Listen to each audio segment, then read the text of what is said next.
en general ha existido la voluntad de hacer bien las cosas. Así que muchas gracias y gusto en saludarlos.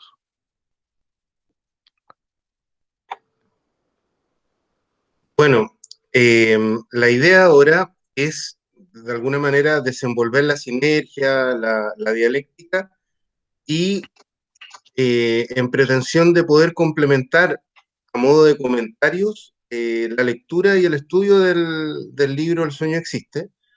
Vamos a ir en el siguiente correlato. Primero va a ir el Peñi Juan con sus palabras, luego la Mien Tamara, luego el Guaney Álvaro, y en culminación y tránsito primero el compañero Guillermo, para posteriormente hacer algún intercambio de preguntas.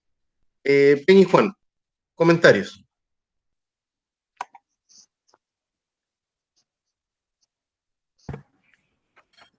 Bueno, el sueño existe. Y obviamente que los sueños de las personas, cuando somos niños, cuando somos jóvenes, se va desarrollando en los escenarios que nos toca vivir. Y lo que plantea en la entrevista el compañero Teller da cuenta de eso, digamos, de una manera tremendamente armónica, ese proceso. Proceso que está dentro de su contenido situado en el contexto de una familia con diversas aspectos que se circunscriben, digamos, a necesidades o a proyecciones o a vicisitudes que en el contexto de los procesos se van desarrollando, y que necesariamente, pasado una gran cantidad de años, uno revisa hacia atrás y lo ubica en los diferentes contextos políticos que le ha tocado vivir. Y en ese proceso no me voy a referir a la niñez y a la juventud, pero sí ya a la juventud un poco más avanzada en la universidad, cuando ya empieza a notarse la participación desde el punto de vista de la opción política, de la decisión política personal de participar en procesos de cambio que son tremendamente, en ese tiempo eran tremendamente potentes. Había una politización de la sociedad chilena, fundamentalmente, digamos, en el proceso previo al de la Unidad Popular y en el contexto propio de la Unidad Popular. Las participaciones fueron absolutamente diferentes de acuerdo a la ubicación en que uno se encontraba, pero lo que queda demostrado en la entrevista, en mi opinión, es que hay un proceso de acumulación de fuerza que fue aglutinado en un contexto, digamos, de la elaboración de un programa en la cual el presidente Allende tiene una participación destacada, y que ese programa en su contenido venía a tratar de paliar una gran cantidad de necesidades que la sociedad chilena en general tenía. Y en ese proceso, que es tremendamente dinámico, obviamente se ubica sobre la base de una alianza tremendamente exitosa en aquellos tiempos, que fue una alianza de carácter estratégica del Partido Comunista y del Partido Socialista, que da como consecuencia el triunfo de Salvador Allende.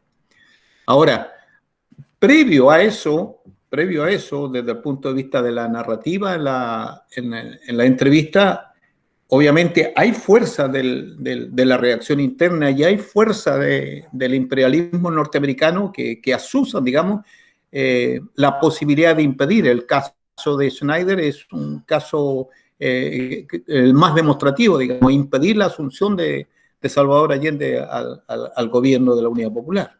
Y posteriormente, bueno, hay intentonas también de eso.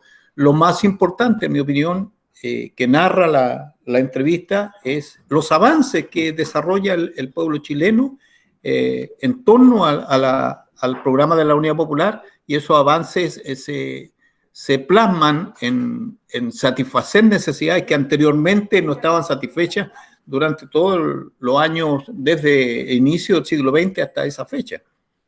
Ahora, si bien es cierto, este proceso, que es un proceso tremendamente violento, no acusaban a los partidarios de la Unidad Popular y miembros de cada uno de los partidos fundamentalmente como violentistas o o que estábamos por un gobierno que iba a imponer una especie de dictadura del proletariado tal cual se concebía en otros países en la situación chilena. Lo que está claro ahí, y lo dice el compañero Teillier de una manera muy meridiana, es que la propuesta política nuestra no era unipartidista, la propuesta nuestra era una dirección, digamos, asociativa, ¿ya?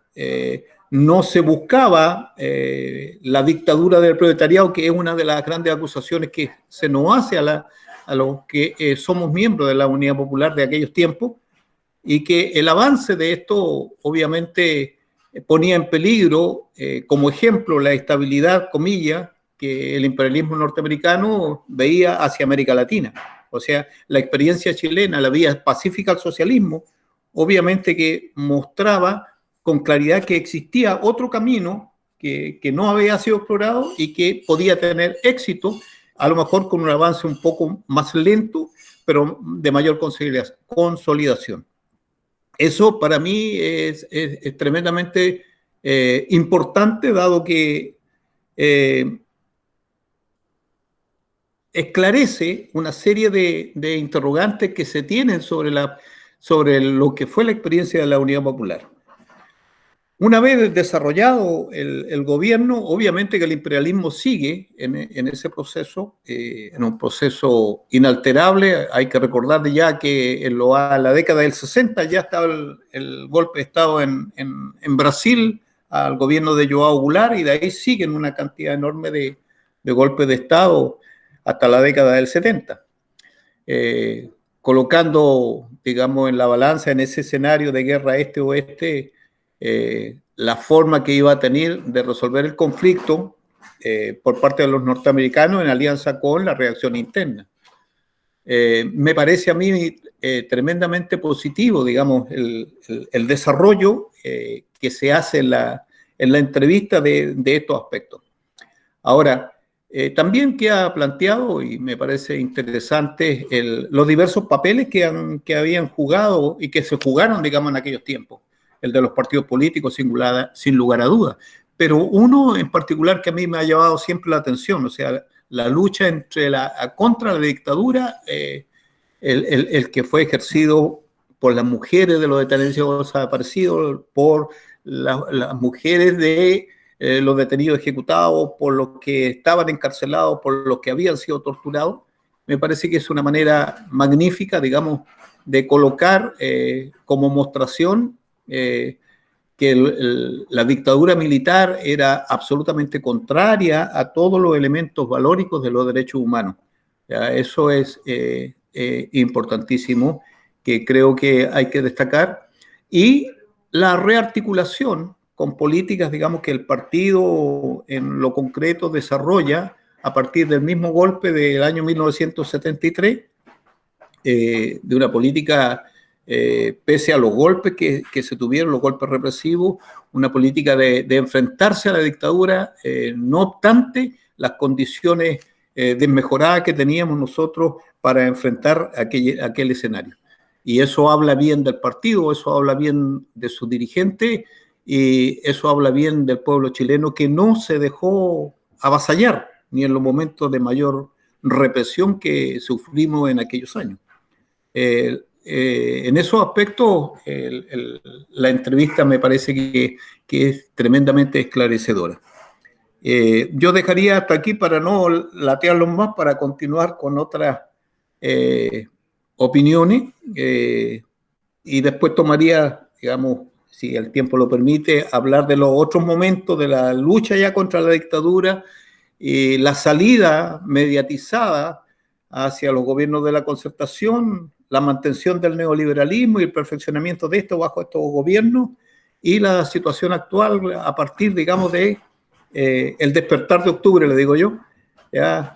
Donde el pueblo en general se vuelca a las calles para manifestar su repudio al neoliberalismo que estaba haciendo sufrir a la gran mayoría de nuestro país.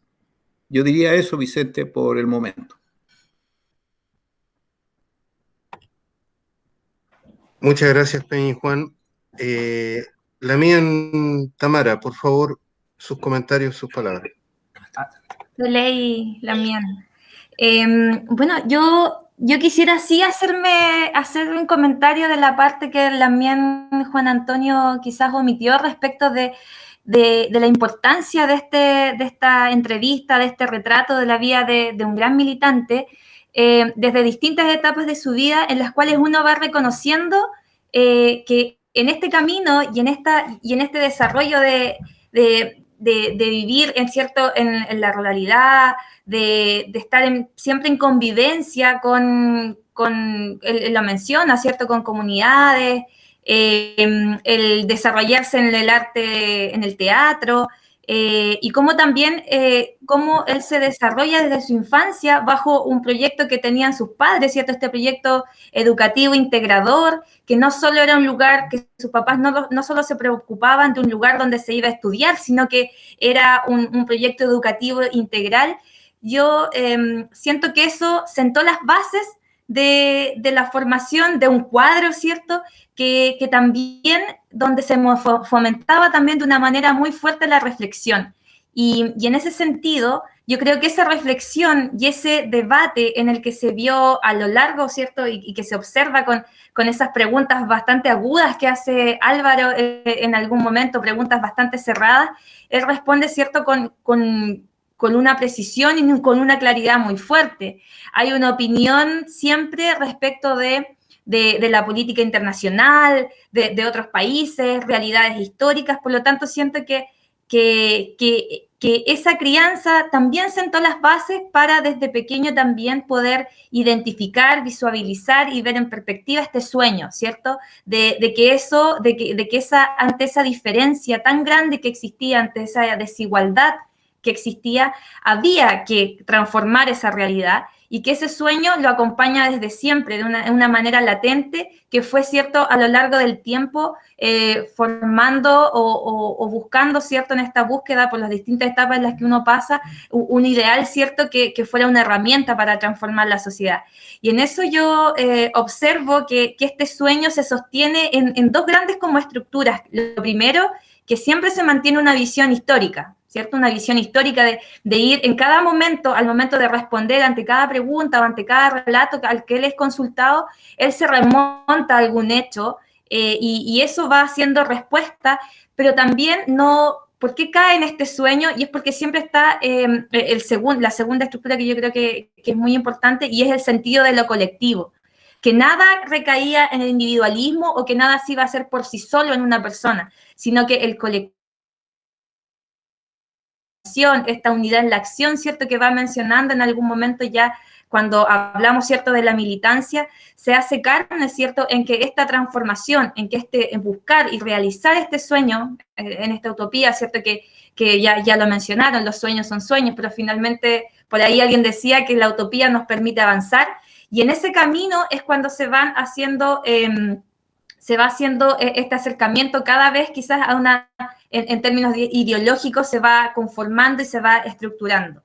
Creo que también, y esto lo relaciono porque mi visión también es bastante, yo soy también militante desde los 14 años también en la Jota, y también siento que otro elemento que quizás fortalece también y que él lo menciona en algún momento y tiene que ver con este anticomunismo al cual él también se ve enfrentado y en el cual siempre se ve esta como polarización de ideas, ¿cierto? Que en algunos momentos de la vida uno es extremista, ¿cierto? Por estar, por militar o adoptar una ideología, ¿cierto? De izquierda, pero también por otro lado se ve una imagen para otros, ¿cierto? Si lo vemos en la actualidad, una imagen de revisionismo, ¿cierto? De no ser tan combativos como se fue en algún momento, etcétera. Entonces, por lo tanto, este anticomunismo se vive siempre de un extremo a otro. Por lo tanto, hay una respuesta que da que es muy certera finalmente, donde el anticomunismo desde sus comienzos, cuando se empieza a relatar en el libro, se habla desde una forma de hablar de extremismo, de violencia, ¿cierto? Pero ahí el compañero Guillermo siempre hace la idea del derecho de los pueblos a rebelarse, a organizarse frente a la injusticia, ¿ya? Y eso lo plantea a comienzos del libro y también es algo que está de manera permanente, cuando le preguntan por otros gobiernos, cuando ya cumple un rol, ¿cierto?, para enfrentar este proceso revolucionario que es la Unidad Popular, lo menciona, y después cuando toca enfrentar la dictadura militar para derrotar al tirano. Eso es algo que está presente en todo momento en este libro. También creo que este camino que él va teniendo en sus distintas etapas, ¿cierto?, de relacionarse con distintos niños, con comunidades indígenas, ¿cierto?, también lo siente en un espacio muy especial que tiene que ver con cómo él se desarrolla y logra, cuando ya, por ejemplo, llega al liceo, logra profundizar y buscar espacios donde el debate fuera lo esencial y lo que moviera y lo que permitiera su constante formación.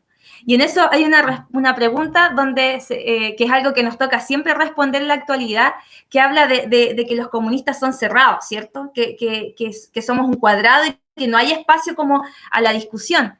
Por lo tanto, ahí se pone en el centro, ¿cierto?, que es todo lo contrario, que es un debate permanente y que finalmente tenemos una libertad en la discusión, pero unidad en la acción al momento de tener que enfrentar algún tipo de decisión importante, ¿cierto? Y que esta siempre se hace en base al colectivo. Yo creo que estas distintas etapas de la vida y por sobre todo la reflexión permanente y el desarrollo de distintas áreas permitieron que cayera justo en el espacio perfecto de lo que él denominaba, o que se denomina, por ejemplo, este espacio popular, cultural y social, que siento que fue como un espacio natural cuando decide ingresar y militar en las Juventudes Comunistas. Y siento que ese espacio es un momento como importante porque finalmente ya viene a darle como la estructura a todo lo que él traía de manera innata desde su formación propiamente tal, que es la primera infancia, ¿cierto? Esta ideología viene como a entregar la disciplina partidaria, el estar siempre disponible a las distintas responsabilidades, por ejemplo, que le entregaba el partido en distintas etapas, ¿cierto?, de su vida. Y eso también uno lo refleja en los costos que esto tiene para la familia. Y él lo menciona en un momento que su padre también en algún momento asume, no siendo militante, asume algunas responsabilidades y que por lo mismo él comienza a verlo menos, lo empieza a ver en menos espacios de los que lo veía antes, y por lo tanto él dice, soy padre de 3 hijos, pero también él siente que se está entregando, que no sabe, y lo mencionó al principio de su saludo, no sabe si este camino lo eligió o él fue quien, ¿cierto?, se entrega a este espacio. Por lo tanto, es esta disciplina revolucionaria la que hoy día nos tiene hoy día, o lo tiene hoy día, ¿cierto?, como presidente, ¿cierto?, del Partido Comunista. Y en eso también valoro todas las personas que cruzaron, ¿cierto?, su camino. Él, cuando habla por ejemplo, de Salvador Allende, él menciona que él admiraba o recogía de él la estrategia, ¿cierto?, la táctica para enfrentar, cómo él tuvo la visión, ¿cierto?, de asumir de que la unidad popular iba a ser un proceso muy complejo para este país y que para eso se necesitaba de táctica, se necesitaba de disciplina y se necesitaba también de mucho coraje y de mucha entereza, ¿cierto?, para enfrentar este momento. Por lo tanto, ahí viene todo esto, ¿cierto?, esta lógica, esta ciencia, este materialismo histórico, ¿cierto?, esta dialéctica que nos hace estar constantemente en discusión y que él asumía, ¿cierto?, que este iba a ser un camino que iba a ser largo, pedregoso, pero que a pesar de todo lo complejo que esto iba a ser, con la unidad en la acción, ¿cierto?, y con organización, era posible poder lograrlo. Creo que es importante también resaltar cómo él también se dispone en colectivo ya a enfrentar la dictadura militar con la táctica y con todo lo que él acumuló en todo su tiempo de formación, cumpliendo un rol primordial, ¿cierto?, para sacar al dictador. Creo que es importante hoy día, y con eso me sumo a lo que menciona Raúl Zurita respecto de su opinión, ¿cierto?, del comentario, donde pasa que uno va leyendo el libro y va sintiéndose cada vez más orgulloso de ser comunista. Y tiene que ver con esa sensación de que es un compañero que está a disposición del colectivo, y que al estar a disposición del colectivo le toca responder a distintas responsabilidades que van generando, ¿cierto?, de manera permanente, estar tomando decisiones, algunas más difíciles que otras, y pasar también por momentos muy duros, ¿cierto?, en las distintas etapas que se van relatando en el libro. También creo que es importante decir cómo esta táctica, cómo esta visión de partido, ¿cierto?, de lo importante que es lo dialéctico en este proceso, hace que se puedan tener definiciones a largo plazo, y eso lo menciona también en los congresos, en los largos congresos que realiza el partido, y tiene que ver con cómo hoy día, cómo en algún momento existieron los cuestionamientos respecto de apoyar, por ejemplo, en esa segunda vuelta, ¿cierto?, a Michelle Bachelet, y cómo los puntos en cuestión, por ejemplo, eran la nueva constitución, era la relacionalización de los recursos naturales, era el fin a la ley antiterrorista. Entonces, eso nos habla, ¿cierto?, de que cómo hace tantos años atrás era algo que se estaba colocando, eran temas que se estaban instalando en el tapete, eran temas que se estaban instalando en los espacios políticos y que finalmente veíamos muy, muy, muy lejanos y muy complejos. Una nueva constitución era muy complejo.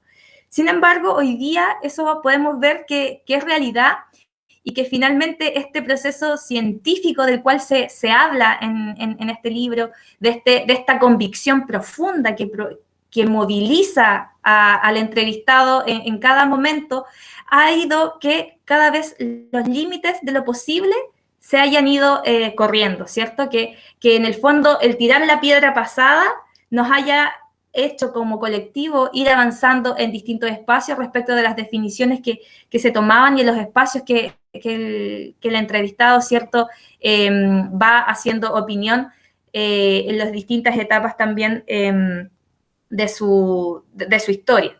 Y con esto también ya quiero ir finalizando para también abrir más un poco el debate, y que tiene que ver hoy día con, cierto, estamos en una nueva constitución, pero no es solo eso. También hoy día este colectivo tiene también, a pesar de todo lo complejo que puede ser y de todo lo complejo que se viene en los distintos procesos revolucionarios, ¿cierto?, que uno puede estar, que se pueden estar gestando, hay un reconocimiento hoy día a nivel nacional, ¿ya? Hay un reconocimiento con una muy fuerte candidatura que hoy día está expresada en los medios de comunicación, que aparece, ¿cierto?, constantemente, y que también eso es algo que se vislumbró hace mucho, mucho tiempo atrás, y que tiene que ver, y que yo lo relaciono directamente y constantemente con el que el sueño existe, y que este sueño ha permitido hoy día avanzar a que hoy día el escenario en este país sea muy distinto al que hubiese sido quizás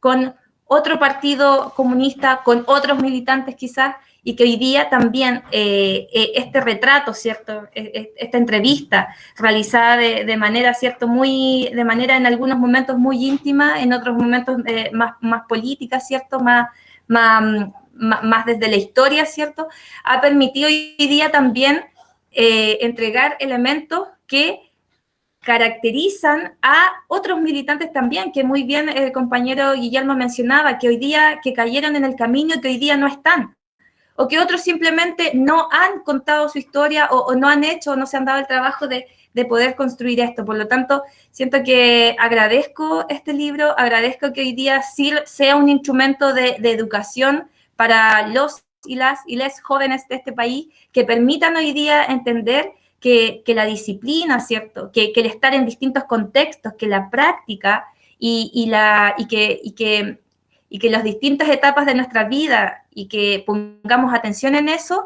sirva para tener grandes dirigentes que hoy día nos permitan salir de la situación en desigualdad desigual y violenta que vivimos hoy día. Así que yo quisiera quedarme hasta ahí y insisto, mantener la idea que mencionaba Raúl Zurita, el orgullo que uno siente al leer la calidad de cuadros, ¿cierto?, la calidad de la entereza que tuvo el entrevistado para enfrentar los distintos momentos muy fuertes que se vivieron, que se expresan a través de este libro. Feika, Muten, Bueno. y la mía. Muchas gracias, Chaltumey. Bueno, hubo un problema en la proyección con el Facebook, así que el video lo vamos a subir diferido a las 21 horas, ¿ya? Por esto mismo, yo le voy a pedir al Peñi Juan si pudiese repasar sus principales ideas del comentario antes de ver con los relativos al Guaney Álvaro, porque, como les comentaba, en el Facebook se transmitía así como la voz electrónica, así que lo tuve que sacar del Facebook y por eso le quería solicitar esa moción. Bueno,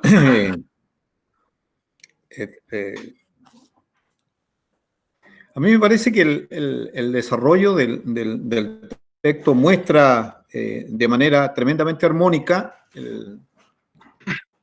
y secuencial el desarrollo de la actividad política planteada por el partido en años de crisis y el papel que juegan y que jugaron en ese momento los dirigentes que les tocó asumir responsabilidades que se dieron, no es que hayan estado preparadas. Y eso queda planteado, digamos, en el texto, en el contexto de cómo lo plantea el compañero Guillermo, fundamentalmente en todo lo que fue la lucha contra la dictadura, ¿ya? Responsabilidades que se fueron dando al vigor de la lucha, pero también al cumplimiento y a la decisión de los dirigentes que asumieron esa responsabilidad y le tocaron dirigir no tan solo al partido, sino al pueblo en general, porque nos olvidamos a veces que en ese proceso el partido juega un tremendo papel, por ejemplo, en la jornada de protestas nacionales, en las ollas comunes, en comprando juntos, en los caceroleos, en irrupciones de propaganda armada o no armada, digamos, en lugares estratégicos de las principales ciudades del país. Pese a los golpes que sufre el partido y a la matancina que hace la dictadura con los principales dirigentes nuestros.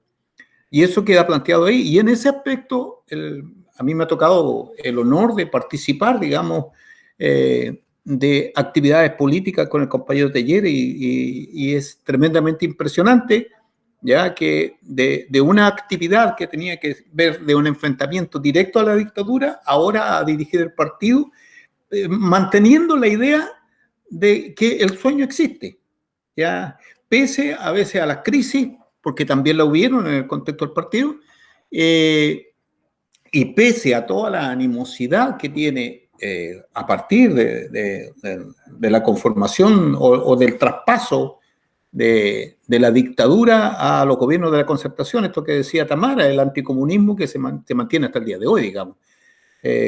Anticomunismo que lo vinculan y de forma artera, digamos, aquellos que ejercieron la dictadura y que fueron complacientes y que además fueron la base política de aquella crueldad de la dictadura, ahora aparecen como los demócratas, digamos.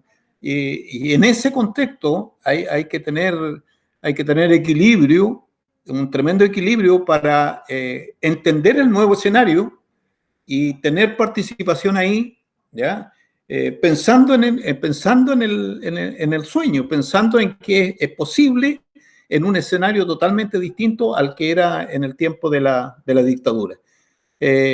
Y en eso, obviamente, el partido, su dirección colectiva, la responsabilidad y las decisiones de sus cuadros dirigentes jugó un papel importante y sin lugar a duda, la valentía que ha tenido el compañero Guillermo de plantearse en términos de su participación en su lucha contra la dictadura y la nueva participación en el contexto, digamos, de estos gobiernos de la concertación y posteriormente en el Congreso, en la Cámara de Diputados, en el Congreso Nacional. Eso es tremendamente importante, pero la lucha del pueblo chileno está vinculada también a otras experiencias. Lo plantea el compañero de ayer, el caso de Cuba, el caso de la Unión Soviética en su momento, el caso de Venezuela, todo esto que de repente la derecha fundamentalmente y también sectores de la concertación, mayoritarios de la concertación, que nos plantean de que por qué nosotros defendemos a cierta dictadura y no a otra, digamos. ¿Ya? Eso dice relación con la odiosidad que se tiene para con nosotros en términos, digamos, de nuestra decisión política de luchar por los sueños y que dice relación también con la valentía, con la pachorra de salir a la discusión ideológica, manteniendo, digamos, el criterio o la máxima de que la principal contradicción que existe en nuestro pueblo es el neoliberalismo y democracia. Nosotros estamos por la democracia, en un contexto absolutamente nuevo, pero sí lo estamos, ¿ya? Por fortalecerla, por recuperar todos los elementos de nuestros recursos naturales, la participación ciudadana, el plebiscito que se avecina, ¿ya? Eso es tremendamente importante y eso está relacionado con personas y eso está relacionado con el partido y eso es algo que se debe resaltar y no callarnos, digamos. Nadie ha podido callar al partido desde el principio del siglo XX hasta el día de hoy y hemos pasado por todas, por persecuciones, por matancinas, por golpes de Estado, por represión, por desaparecidos, por exiliados, por presos políticos y hasta el día de hoy. Y la proyección en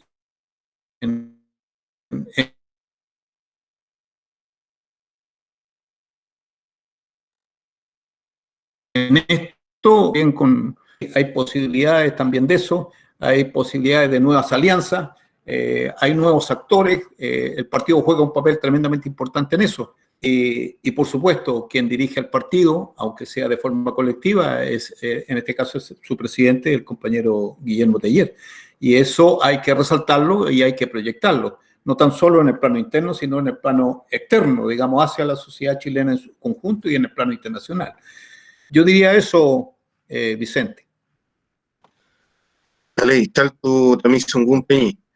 Bueno, me avisaron que también mi preámbulo salió muy malo, así que lo voy a reiterar con todo brío, fuerza y vigor.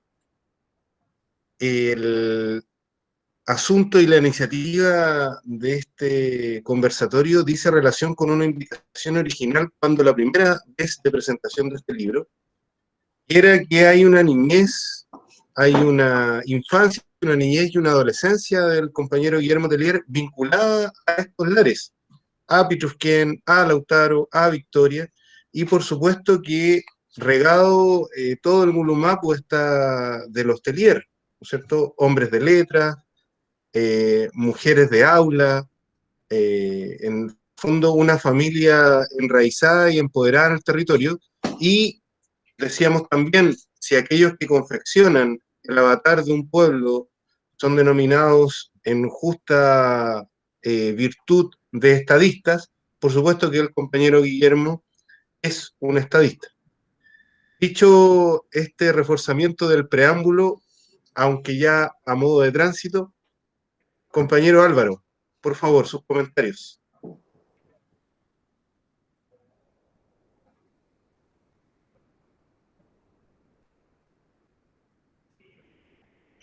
Amigo Álvaro.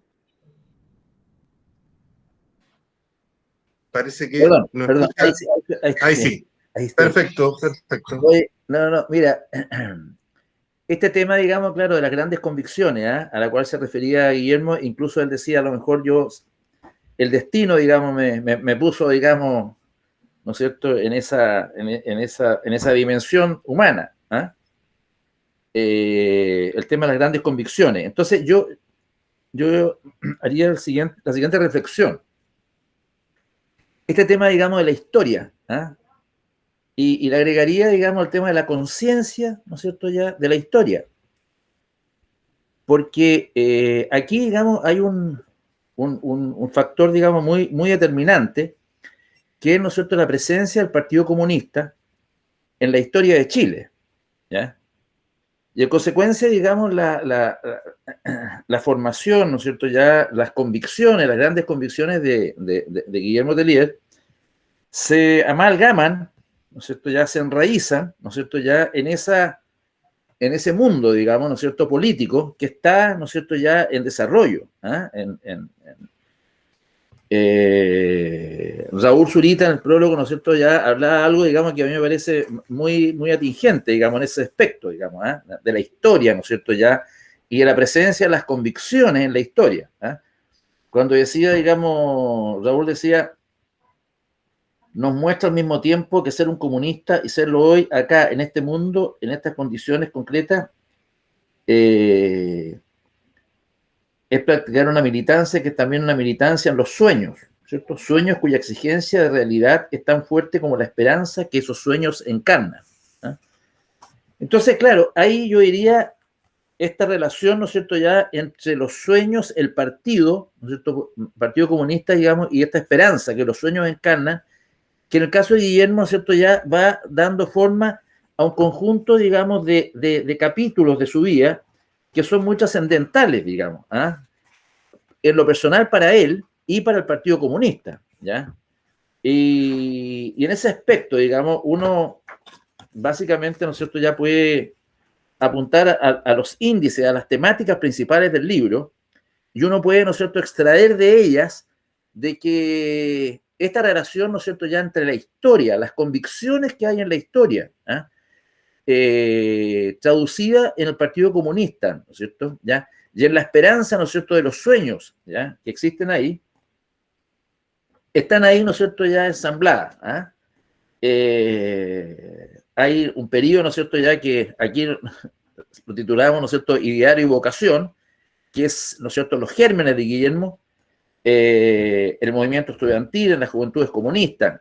Ahí tiene capítulos, digamos, yo diría bastante importantes en relación a lo que es la Jota, a lo que son las juventudes comunistas, digamos, ¿no es cierto?, ya como un mundo interno dentro del partido y que apunta a la formación, ¿no es cierto?, ya de los nuevos elementos, ¿no es cierto?, ya que le van dando sustancia y le van dando contenido, ¿no es cierto?, y vigencia al partido, ¿ya? Después hay otro escenario, otro mundo, ¿no es cierto?, ya que también cubre Guillermo en el libro, que es el mundo de los trabajadores. El mundo de los trabajadores, ¿no es cierto?, como elemento central, y que esto, digamos, apunta a el proceso de cambio, ¿no es cierto?, ya revolucionario que el Partido Comunista encarna a través del tiempo, con la figura de la izquierda y la figura de Allende. Entonces también ahí, ¿no es cierto?, ya hay una reflexión importante, digamos, del significado que tuvo, ¿no es cierto?, el proceso, digamos, de la Unidad Popular y el liderazgo de Allende, ¿no es cierto?, ya en ese periodo de la historia de Chile, ¿ya? Viene, digamos, ¿no es cierto?, ya otro tiempo, otro tiempo que es el tiempo del golpe de Estado, ¿no es cierto?, ya y el tiempo del partido, digamos, en el golpe de Estado, ¿ya? Y ahí, ¿no es cierto?, notamos, ¿no es cierto?, no notamos, sino que está la vigencia y la continuidad, ¿no es cierto?, digamos, esos principios. Bueno, y así podríamos continuar, ¿no es cierto?, ya está, ¿no es cierto?, las líneas políticas del partido, la línea política de la rebelión popular, el plebiscito, ¿ya? Y todo lo que significó para el Partido Comunista el sistema binominal, ¿no es cierto?, ya en los inicios de la década del 90, lo que tuvo, ¿no es cierto?, ya que trabajar, ¿no es cierto?, políticamente, ¿no es cierto?, el partido, digamos, y Guillermo para poder ir tratando de romper, ¿no es cierto?, la esquema del sistema neoliberal. Hay una parte ahí del libro en que Guillermo se refiere a la representación que tenía el Partido Comunista al 11 de septiembre del 73, no recuerdo exactamente bien el número de parlamentarios, ¿ya?, pero era un universo importantísimo, y, ¿no es cierto?, el cupo que les daban, ¿no es cierto?, posteriormente, digamos, en el inicio de las décadas de los 90, con una representación mínima, en que ellos, digamos, no se satisfacía, digamos, porque había una presencia, digamos, importante, digamos, antes, ¿no es cierto?, y después, digamos, era muy pequeñita, ¿ya?, a consecuencia del sistema binominal. Entonces, ahí también hay todo un proceso, un proceso también de valoración del Congreso Nacional, de valoración de lo que es la democracia, de estar presente, ¿no es cierto?, en la discusión de la política, digamos, en su diversidad, ¿ya?, en su pluralidad. Y esa vigencia de las ideas del partido, ¿ya?, también hoy día en estas grandes coyunturas que vive el país, ¿ya?, del estallido social y también de la pandemia. Esta etapa, digamos, que se inicia ahora con el proceso constituyente y en pro, digamos, ¿no es cierto?, de las elecciones de distinta naturaleza que el país va a enfrentar. En consecuencia, digamos, en mi opinión, yo estoy muy contento, muy satisfecho, porque pienso, digamos, de que el texto del libro, de alguna u otra forma, es un retrato del mundo, ¿no es cierto?, del partido a través del tiempo y del mundo de las ideas del Partido Comunista, y inserto, digamos, en ese mundo, ¿no es cierto?, el liderazgo que va asumiendo Guillermo a través de los años y a través del tiempo. Así que yo estoy muy contento, digamos, de poder haber, ¿cómo se llama?, sido una pequeña herramienta, digamos, para darle forma, digamos, a este texto, digamos, y a este libro. Bueno, en este preámbulo de silencio, finalmente yo había dicho que Álvaro es un intelectual muy exacto, muy preciso, que va jalonando en sus investigaciones, preguntas, entrevistas, cuasi etnografías a importantes personas, digamos, de nuestra historia y avatar. Así es que, dicho eso, compañero Guillermo, sus palabras son requeridas.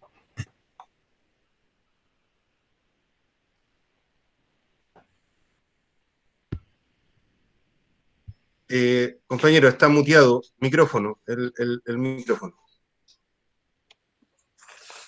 Bueno, ahí muchas sí, gracias. perfecto. ¿Se me escucha bien ahora? ¿Sí? Ahí sí. Yo quería decir que antes de yo nacer, ya el Partido Comunista de Chile había jugado un papel extraordinario en la historia de Chile. Yo nací el 40 y tanto, el partido fue fundado en 1912. Y entre los papeles más importantes está, primero, la conformación de la vida sindical del país. Es decir, el Partido Comunista nace como un partido de raigambre obrera, campesina e intelectual. Y sigue siendo lo mismo, ¿no? Sigue siendo lo mismo, representando sobre todo el sentir de aquellos que en esa época estaban excluidos del proceso democrático. Acordémonos que la democracia que conocemos hoy día era todavía mucho más imperfecta. Las mujeres en esa época no tenían derecho a voto. Los trabajadores estaban llamados a dar el voto, pero nunca salían obreros como o representantes sindicales como parlamentarios. Ahora, todavía en Chile está prohibido que dirigentes de las organizaciones sindicales puedan postular a ser parlamentarios sin tener que renunciar a sus cargos. Lo que a mí me parece que es una contradicción total, mientras que los grandes empresarios están absolutamente representados en el Parlamento, ya sea por ellos mismos o para quienes trabajan para ellos. Eso es así. Y lo que el Partido Comunista hizo, o cuando nació como Partido Obrero Socialista, fue precisamente empezar a incorporar a los trabajadores a la vida política, a expresarse políticamente. Y de ahí que Recabarren, el fundador, bueno, fuera también el primer diputado del Partido Comunista, que lo echaron al momento de jurar, porque dicen que no juró a nombre de Dios, por eso es que hoy día se jura o se promete en el Parlamento, pero en esa época solo había que jurar. Y él dijo que no quería jurar. Dice que por eso lo echaron. Bueno, volvió a ir a la reelección, volvió a ser reelecto y otra vez lo echaron. Y ya fue por otra razón. O sea, no querían que estuvieran los comunistas en el Parlamento. Bueno, hoy día hay varios que no les agrada que los comunistas estén en el Parlamento. Ahora, entonces, como yo decía, bueno, ya había corrido mucha agua bajo el puente, habían estado los gobiernos populares de Pedro Aguirre Cerda, que fue un gran gobierno. El Partido Comunista no estuvo en ese gobierno, pero lo apoyó. Vino la industrialización de Chile. Posteriormente apoyó Gabriel González Videla. Neruda fue el abanderado de Gabriel González Videla, que fue electo senador en esa oportunidad. Y sin embargo, Gabriel González Videla traicionó al Partido Comunista, lo dejó fuera de la ley, envió a sus principales dirigentes, algunos a Isla de Pascua, a otros a Pisagua. Hay un magnífico libro de Bolodia Teixeira, La semilla en la arena, que fue una de las cosas que yo leí cuando recién ingresé a la Jota, una de las primeras cosas que leí. Y el partido vivió una noche negra ya en esa época. Bueno, nuestro partido ha tenido 35 años de clandestinidad o ilegalidad, de sus 108 años. Y yo conocía todas esas historias, ¿no? Y claro, la ley maldita o la ley de defensa de la democracia que se instaló con Gabriel González Videla era nada comparado con la dictadura de Pinochet, pero sin embargo fue muy duro, murió mucha gente y mucha gente estuvo en prisión. También hubo desaparecidos en esa época, se destruyeron las imprentas, los locales del partido, etcétera, etcétera. Fueron borrados los comunistas de los registros electorales. Entonces había una historia. Y en lo internacional había otra historia muy rica. Estuvo la revolución bolchevique. Posteriormente, en los mismos años que yo estaba ingresando a la Jota, estaba la revolución en China, ¿no? Estaba la Segunda Guerra Mundial, ya había transcurrido. Yo nací casi al final del término de la Segunda Guerra Mundial, que también es una experiencia que yo creo que aunque yo recién venía naciendo, sin embargo, también marcó toda mi vida.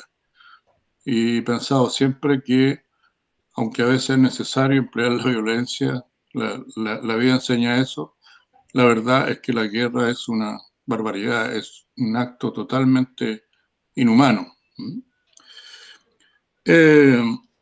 Bueno, ya habían detonado las primeras bombas atómicas en Hiroshima. Estados Unidos, el único país que ha usado la bomba atómica contra los seres humanos. Entonces había todo, porque aquí muy bien Tamara decía, claro, está la formación del hogar, pero yo digo, bueno, había toda una formación, Álvaro Peralta lo consigna también, del partido, de la historia del partido, estaba presente.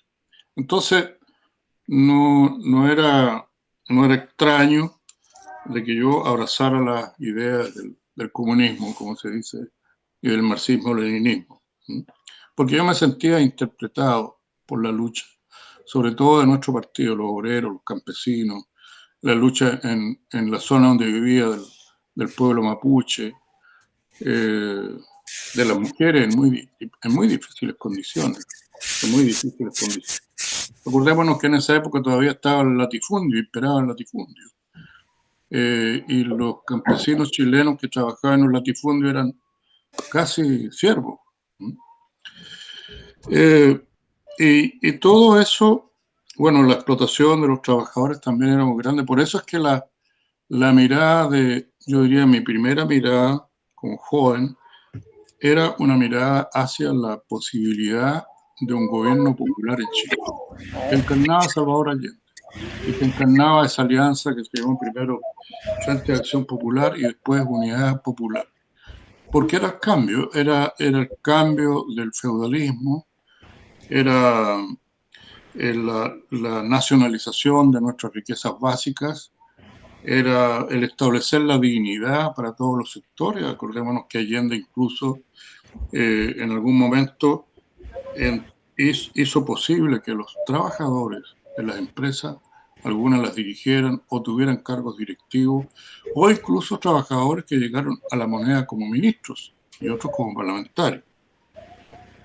Eso para mí era muy importante, y para qué decir de todo el acervo cultural que se estableció como parte de la conciencia de lucha del pueblo chileno. que se manifiesta de distintas formas. Hasta hoy nos acompañan como símbolo todas esas expresiones culturales que se dieron en esa época. Entonces, yo creo que fue el primer gran impulso de mi vida, de llegar. Ustedes se imaginarán la alegría inmensa cuando ganó Salvador Allende. Y ya después, claro, vino el desastre, pudiéramos decir, la derrota del gobierno por parte de, sobre todo, digo yo, del gobierno norteamericano en la época de Nixon, de Kissinger, la imposición de un golpe de Estado y la entronización de una dictadura encabezada por Pinochet. ¿Qué significó? Todavía las heridas están abiertas y creo que van a seguir abiertas por mucho tiempo. Tanta gente desaparecida, tanta que todavía no se sabe dónde está, tantos muertos, cuántos nos fuimos encarcelados y torturados, cuántos tuvieron que salir del país o perdieron la pega. Cientos de miles. No está, incluso todavía falta hacer el recuento exacto, no está ese recuento. Y vinieron años muy difíciles porque el Partido Comunista, que había tenido siempre una vocación democrática, el partido planteaba la vía pacífica al poder. Claro, en esa mirada descuidó tal vez esta otra parte que es el uso de la fuerza y la violencia en la política, que no la usamos los comunistas, la usaron quienes dieron el golpe, ¿no? Quienes dieron el golpe. Y aunque el partido después quiso perseverar en esa forma de ver la política, la verdad es que no le dieron opción. El partido buscó la unidad, conversó con los partidos, conversó con la democracia cristiana a los pocos meses, días del golpe. Estuvo varios años conversando, casi hasta el año 80, diría yo, o 78, 79, 80, conversando con los diversos partidos de oposición, y no hubo la posibilidad de establecer un acuerdo unitario para enfrentar a la dictadura, sino que ya empezaron los intereses creados, también la mano de aquellos que querían que la oposición no actuara unida, y por eso es que el partido tomó la decisión de implementar la política de rebelión popular, porque mientras estábamos en la búsqueda de esa unidad para seguir con esa vía, ¿no? La verdad es que nos estaban masacrando a todos. Entonces la decisión era, bueno, ¿para qué seguir en ese camino? Nos van a hacer desaparecer a todos, mejor es que si nos van a hacer desaparecer, que sea luchando, peleando, ¿no? Por cambiar las cosas. Y así lo hicimos. Bueno, ahí tocó jugar un papel, ahí estuvo compañero Juan, con un papel destacado, y yo pienso que esa etapa de la dictadura, en esa etapa, al contrario de lo que pensaban aquellos que eran el Partido Comunista, aunque fue diezmado, sin embargo, el Partido Comunista se fortaleció en sus convicciones y en su coraje, en su valentía para llevar adelante la lucha, ¿no? Y en la convicción de que era necesario seguir luchando, pasara lo que pasara. Y se reafirmaron las convicciones, se reafirmó la conciencia. Y aunque el partido salió muy desmedrado, acordémonos que incluso inmediatamente después de la salida de la dictadura vino la caída de la URSS. La caída de la URSS, que era como para nosotros un horizonte que se vislumbraba por allá, podría ser eso el socialismo, parte de nuestro sueño, pero ese sueño se derrumbó en el camino, tal como se había derrumbado la Unidad Popular. Entonces, como que los partidos comunistas y el nuestro también quedábamos como huérfanos de ese sueño que se hacía concreto. Claro, estaba en el intertanto la Revolución Cubana, que nos siguió afirmando siempre. Y a esa hora, cuando alguien proclamó el fin de la historia y se dijo ya no hay más ideologías, se acabaron, ahora hay un mundo unipersonal, unipolar, Y los comunistas no tienen nada que hacer. Y muchos comunistas incluso en el mundo creyeron esto y se desarmaron partidos comunistas. En el nuestro también hubo gente que quiso hacer esto. Se fueron del partido. Pensando que el partido iba a desaparecer rápidamente. Pero no fue así. El partido, como dije, se había firmado sus convicciones, salió adelante, y yo creo que ahí, bueno, los dirigentes del partido entonces, Corbalán, Bolvetey, Gladys Marí, jugaron un papel, enorme papel. Ninguno de ellos se fue, como ocurrió en algunos partidos que yo conozco, ninguno de los dirigentes máximos del partido. Y el partido se fue recomponiendo, dando esa lucha, pero a la salida de la dictadura quedó otro tema, la exclusión política. Es decir, el Partido Comunista se le tildó de violentista por lo que hicimos bajo la dictadura y se nos tiró para el lado, como se dice en buen chileno, se nos tiró a la vera del camino. Y no era posible con el sistema electoral binominal que pudiéramos llegar al Parlamento, donde de verdad es que de alguna u otra manera se realiza la política en el país, si es que decimos que es un país democrático. Aunque claro, la lucha social siempre es la que va a condicionar esta realización de la política. Y creo que tenemos ejemplos muy claros este último tiempo. Pero estar en el Parlamento era muy importante. Entonces era difícil. Y había que establecer una táctica para romper esos candados, ¿no? Ya el año 97, creo que lo expreso en el libro, Gladys Marí, a nombre del partido, hizo una propuesta de un acuerdo instrumental para cambiar el sistema electoral binominal y abrir las puertas para que partidos que estábamos excluidos pudiéramos acceder. Bueno, tuvieron que pasar casi 15 años para que esa propuesta de Gladys hiciera posible, ¿no? Alguien aquí dijo que las cosas se vislumbraban a largo plazo, y efectivamente eso eran llamados que sabíamos que no era la noche a la mañana, era a largo plazo. Y lo logramos. Y claro, Gladys desgraciadamente se enfermó, falleció, pero seguimos en ese camino y logramos doblarle la mano entonces a aquellos que tenían tan cerrada la puerta, y se abrió la posibilidad, se cambió el sistema electoral binominal por uno proporcional, que ahora varios quieren cambiar de nuevo, pero eso ya le permitió al partido empezar de nuevo por la senda de tener parlamentarios. Accedimos a un gobierno, que nosotros ingresamos a ese gobierno solamente por las reformas que estaban propuestas, que eran y siguen siendo objetivos claros de lucha para nosotros. Nosotros no terminamos con el gobierno de la nueva mayoría. El gobierno se terminó, pero los objetivos, las ideas siguen adelante y están muy vivas hoy día.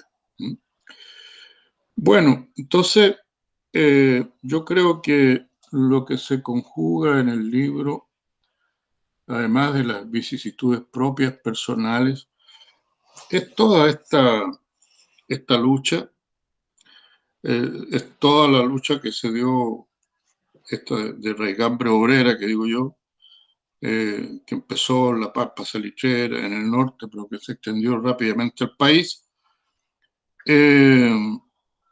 y que en varias etapas yo creo que estuvo presente la lucha heroica de muchos y muchas comunistas que le fueron poniendo un sello a nuestro partido que hoy día nadie puede desconocer en el país. Nadie puede desconocer en el país. Como nadie puede desconocer que somos un partido que siempre ha luchado por la democracia en Chile. No pueden establecer un momento en que nosotros hayamos tenido un planteamiento, un pensamiento o una actitud antidemocrática. A pesar de que hay un presidente de partido que estos días dijo que el partido había tomado de nuevo el camino insurreccional. Bueno, yo diría que esas son las ignorancias malignas que a veces se instalan en política, ¿no? Y ahora estamos de nuevo en una etapa, yo diría, parecida a lo que ocurrió durante la Unidad Popular, en condiciones distintas, Pero hoy día lo magnífico, lo extraordinario, es que ha sido el pueblo de Chile el que se ha manifestado con tanta claridad. El estallido social resume en pocos minutos, en pocas horas, tantos años de abuso, de injusticia, de explotación, de desigualdades profundas, ¿no? Desnuda una crisis social también insostenible para una gran cantidad de nuestro pueblo y deja claro que toda esta lucha, que todo esto que tanto ha costado y ahora adelante, no ha sido en vano y que se han creado condiciones nuevas que no se van a realizar tampoco de la noche a la mañana, pero condiciones nuevas para avanzar en este proceso constituyente, que podrá tener hoy éxito o no, ¿no?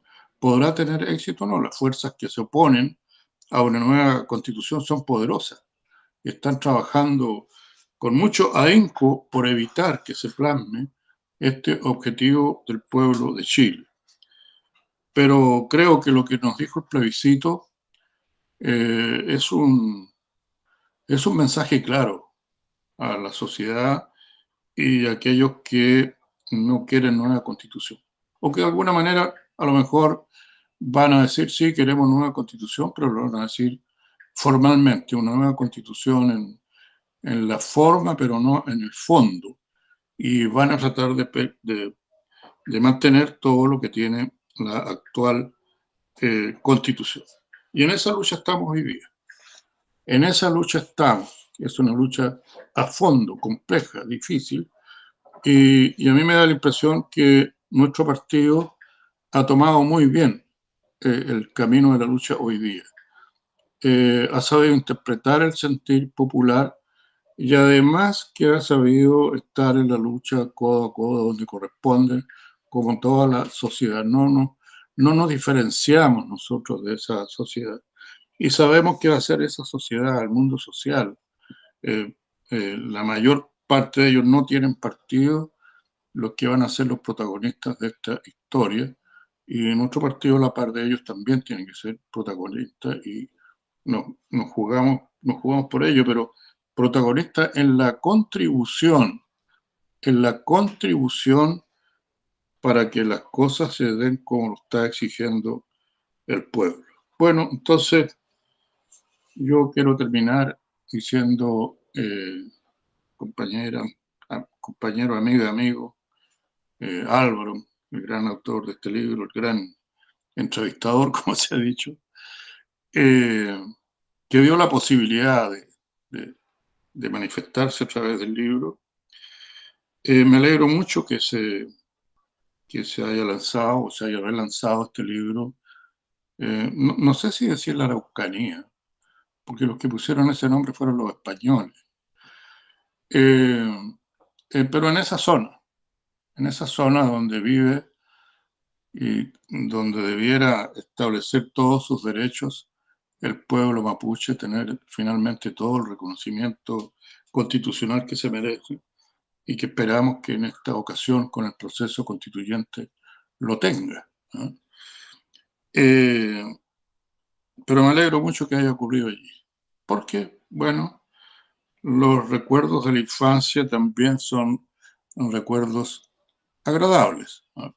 A lo mejor han sido una infancia difícil en algunos aspectos, pero yo en lo esencial creo que sí, que la formación también del hogar, de los padres, tiene que ver mucho con lo que se es en la sociedad, en la vida. ¿No? Tiene mucho que ver. Y creo que eso se ha dejado de lado mucho en nuestra sociedad hoy día. Y yo creo que hay que saber despertar la inquietud en los jóvenes, en los niños, hacerles ver en el mundo que están viviendo, hacerles ver qué es lo que se puede vislumbrar hacia adelante.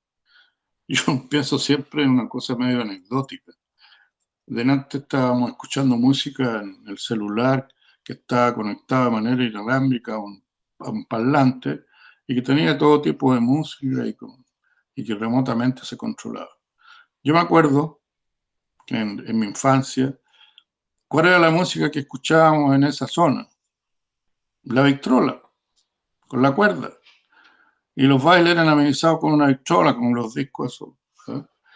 ¿Eh? Y claro, estaba en la mitad del baile y alguien tenía que parar del baile para ir a darle cuerda para que no se acabara la música, ¿no? Claro, también estaban las cantoras, que eran excelentes, muy populares, que amenizaban con una guitarra y alguien con un acordeón, también una fiesta entera.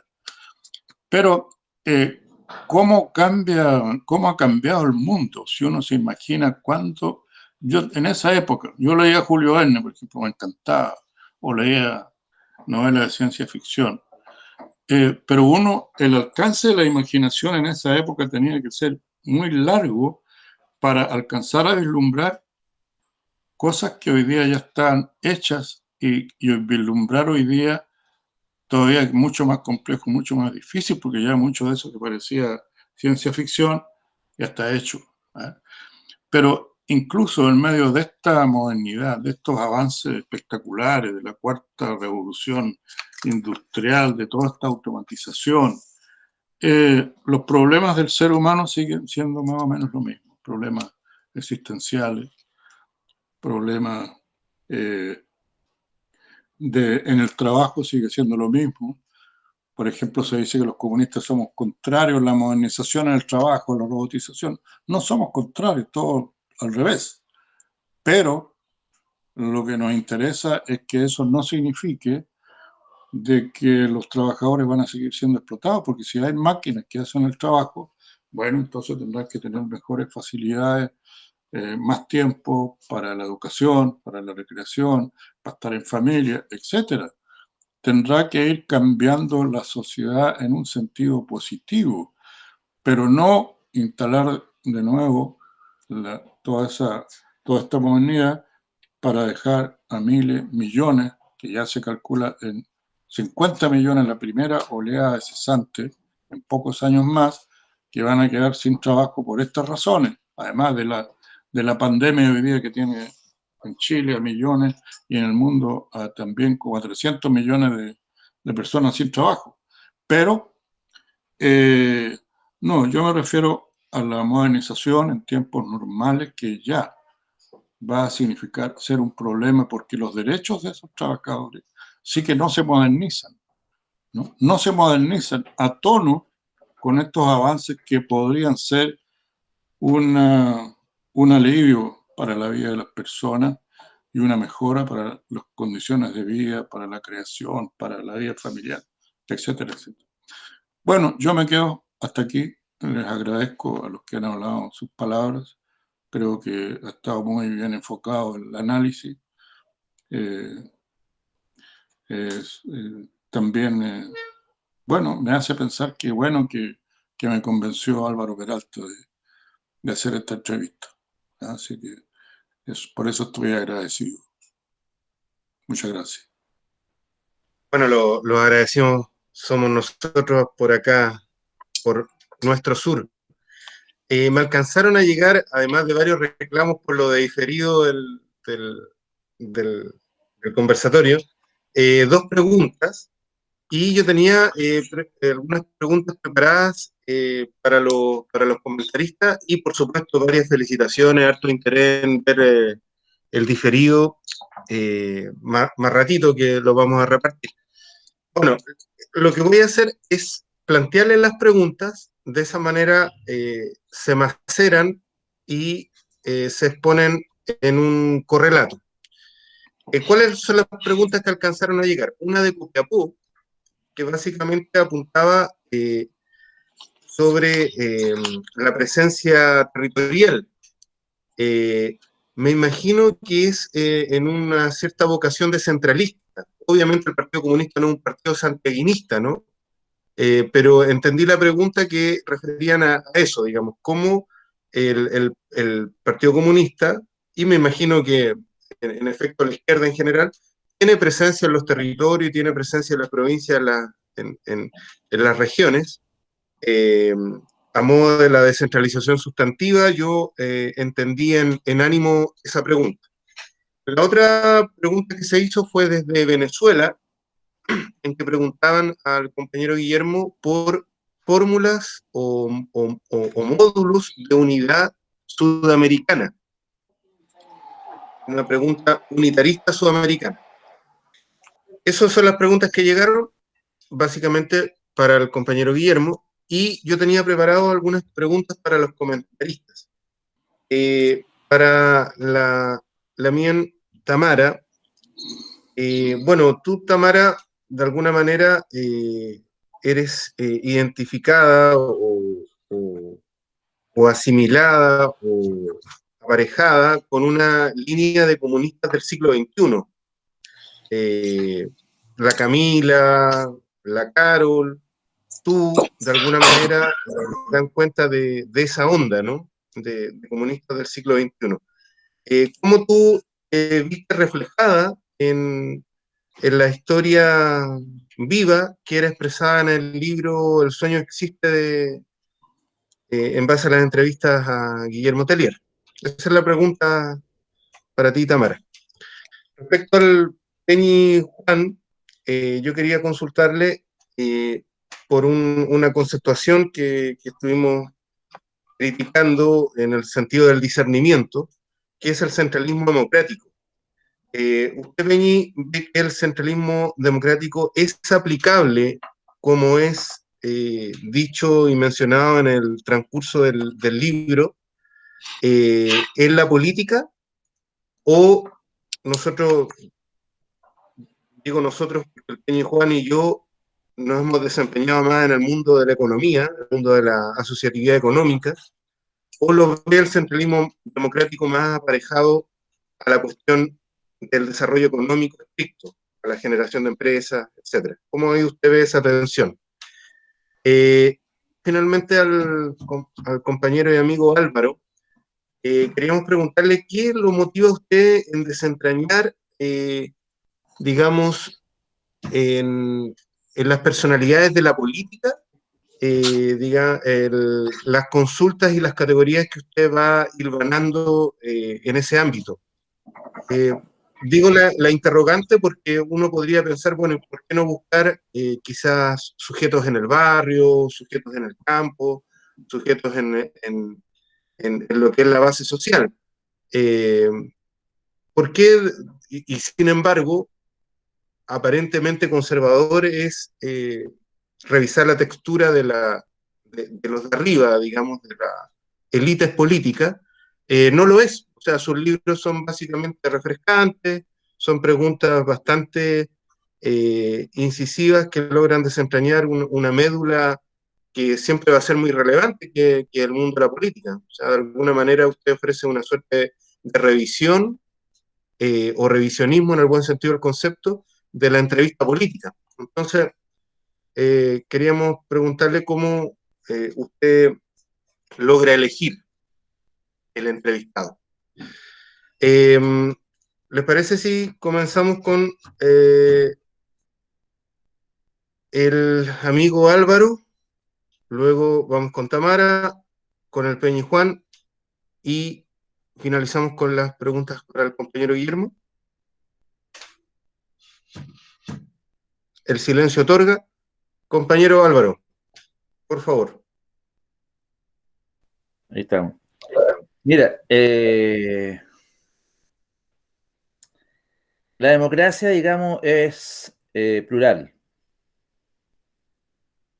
Y eso, digamos, se traduce en que hay distintas miradas, digamos, visiones de la sociedad, del Estado, ¿eh? De la persona. ¿Eh?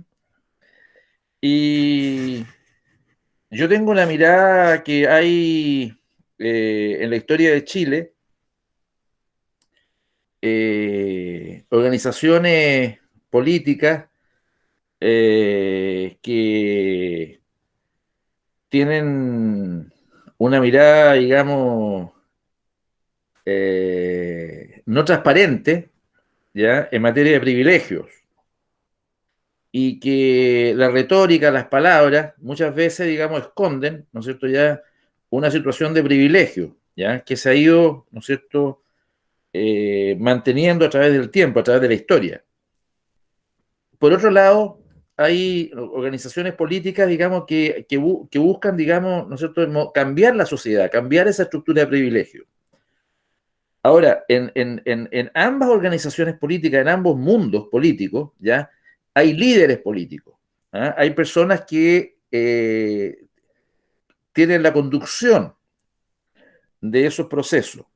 Ahora, estas personas, estos líderes, no son cualquiera persona. En la mayoría de ellos son personas que de su juventud, de su niñez, de su adolescencia, han ido, ¿no es cierto?, participando de estas diferentes ideas, visiones. Tanto en el mundo, ¿no es cierto?, yo diría, este mundo que yo denomino poco transparente, que es un mundo, digamos, básicamente del mundo, digamos, de lo que representa la derecha política en Chile a través de la historia y con su estructura de privilegio, y de las fuerzas, ¿no es cierto?, políticas que en definitiva, digamos, quieren modificar esa estructura. Entonces yo pienso, digamos, de que el poder ahondar, el poder entrevistar a distintas figuras políticas permite, ¿no es cierto?, explorar por qué, digamos, ¿cierto? Ya, por qué las personas, ¿no es cierto?, ya en definitiva han hecho de su vida una vocación y un compromiso con determinadas ideas. En consecuencia, por ejemplo, en el caso de Guillermo Tellier, bueno, él, ¿no es cierto?, a través de su vida, ha hecho de su vida una vocación y un compromiso permanente, digamos, respecto de esas ideas de cambio, desde el interior del partido, digamos, del Partido Comunista. Y lo mismo otros entrevistados que yo he hecho, digamos, de la política chilena. ¿Ah? Yo, por ejemplo, también hice una entrevista, digamos, a una persona, por ejemplo, a Andrés Alamán. ¿Ya? Bueno, él representa, digamos, otro mundo político, ¿ya? ¿Ah? ¿No es cierto?, de la sociedad chilena. Y en consecuencia, digamos, él tiene su mirada, su visión. Entonces, me interesaba también saber, ¿no es cierto?, ya qué es lo que él pensaba, digamos, ¿no es cierto?, qué es lo que pensaba él, ¿no es cierto?, de la democracia, qué pensaba él, ¿no es cierto?, del Partido Comunista, qué pensaba de los demócratas cristianos, etcétera. Y así sucesivamente, digamos, son distintos personajes, digamos, de la política chilena que yo he entrevistado y que buscan fundamentalmente tratar de comunicarle, digamos, a la juventud, a la sociedad, qué es lo que hay, digamos, ¿no es cierto?, en la política, en las personas, digamos, que han hecho de su vida una vocación política.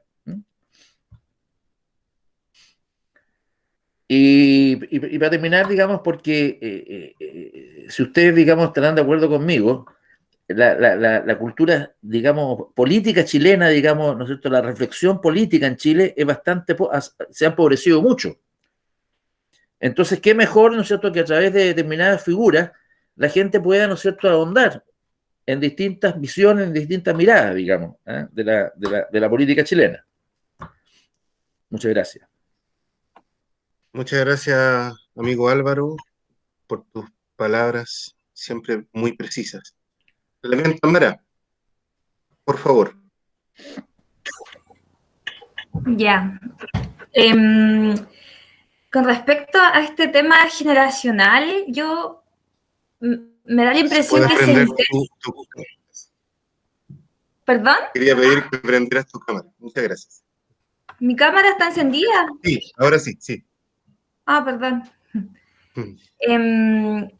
Frente a este tema de estas quizás dirigencias o a lo que se mencionaba como Camila y Carol, yo creo que finalmente no es un tema generacional, finalmente las ideas son las mismas, pero han tocado momentos históricos. Por ejemplo, yo tengo 32 años, tocó Movilización Pingüina, tocó Movimiento Universitario 2011, se rompió el binominal entre medio. Entonces, yo quizás haría alusión a que la diferencia que tenemos con otros compañeros es la historia de vida.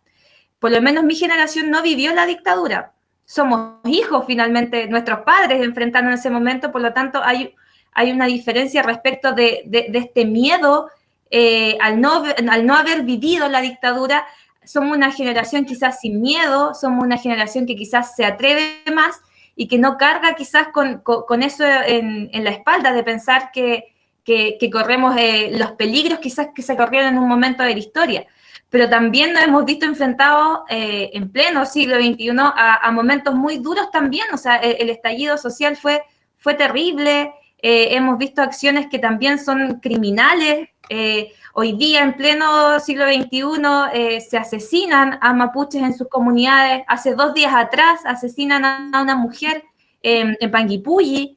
Ni siquiera a manos como de la policía, como había sido antes, sino que ahora son personas que ni siquiera tienen permiso para portar armas, las que están tomando las armas y que están enfrentándose directamente. Por lo tanto, quizás vivimos distintos tipos de dictadura, distintos tipos de violencia, pero también vivimos en la era de la tecnología, ¿cierto? Esta inmediatez de estar, gracias a las redes sociales, todo el rato comunicando, expresando, y eso quizás nos hace sentir un poco mucho más protegidos de lo que se pueden haber sentido nuestros antecesores finalmente, pero creo que esta finalmente nueva era ha respondido también a la lucha que dieron nuestros antecesores antes. Hoy día no podríamos estar hablando de olas feministas si no hubiésemos tenido una primera, una segunda y una tercera. El compañero Guillermo lo mencionó muy bien. Hoy el Partido Comunista existía antes del compañero, y si no hubiese sido por esas grandes batallas, probablemente sus padres, sin ser militantes, no hubiesen tenido esa condición, ¿cierto?, integradora de un proyecto educativo que no solo hablaba de aprender lo necesario, sino que una visión muy cercana a lo que Paulo Freire nos enseña, ¿cierto?, a promover en infancias que sean, promover la curiosidad, promover el debate, promover la reflexión desde pequeño, esto de descubrir las cosas por sí mismo, el tener la capacidad de criarse sin elementos tan fuertes quizás como la iglesia. Y en eso ahí yo me sentía un poco reflejada, quizás a mucho menor escala respecto de lo que fue, ¿cierto?, el desarrollo y en los momentos que enfrentó el compañero Guillermo y que se relata en el libro. Pero también yo fui scout, estuve en la pastoral juvenil a estos 15 años, me bauticé, siendo mapuche quizás y teniendo otra cosmovisión, otra cultura. No bastó hasta que llegué a la universidad y me uní a la agrupación de estudiantes mapuche, donde dejé todo atrás de lo que había vivido y donde tuve la capacidad de comenzar un proceso de construcción de identidad. Por lo tanto, la vida a uno finalmente uno puede buscar otras opciones, otros grupos, pero por las distintas etapas que uno va pasando y por la base familiar que uno tiene. Yo soy hija de una mujer mapuche, comunista, Eleonor Huechucura. Entonces, todo eso, a pesar de quizás estar en un espacio más cerrado, a uno lo permean de distintos valores que lo hacen estar en búsqueda constantemente del camino y de ir sintiéndose muy incómoda frente a los privilegios que pueden tener otros y que por qué no los tenemos todas. Entonces, yo creo que quizás el tema no es generacional, pero sí, como no vivimos la dictadura, como no vivimos esa clandestinidad, como no vivimos lo más duro, ¿cierto?, que se vivió en este país, que en el fondo es lo más cercano que tenemos, hace que hoy día seamos mucho más contestatarios, que vayamos, ¿cierto?, a enfrentar distintos tipos de noticias, pero hoy día también lo vimos en lo que hacía mención el compañero Guillermo, cuando este personaje dice que el Partido Comunista elige la insurrección versus la democracia. O sea, yo me pregunto qué significará la insurrección para esa persona que lo dice, porque finalmente hoy día somos un partido de vanguardia, y eso pasa por los distintos compañeros que componen este colectivo. Por lo tanto, yo creo que que quizás nos hace distintos, como se hizo la pregunta de estos comunistas, de las comunistas del siglo XXI, es que quizás tenemos más miedo, menos miedo para enfrentar los distintos procesos que se vienen y vamos con todo a enfrentar lo que haya que enfrentar, pero porque no tenemos esa carga emocional quizás tan fuerte de lo que a nuestros antecesores les tocó vivir, pero que sin embargo lo tenemos muy presente porque sin esas luchas, sin esos hechos históricos, hoy día no podríamos estar enfrentando este momento tan importante. Así que yo creo que más allá de que sea un tema generacional, tiene que ver con una visión histórica de cómo hoy día quizás podemos ser mejores de los que fueron otros debido a la historia que ha construido el partido, y no solo para Chile, sino que para el mundo, en los distintos procesos que mencionaba el compañero Guillermo, en Cuba, en Vietnam, en China, etcétera. Cómo todos esos procesos hoy día nos han permeado, sin necesariamente de que nosotros hoy día busquemos ser una Cuba, busquemos ser una Venezuela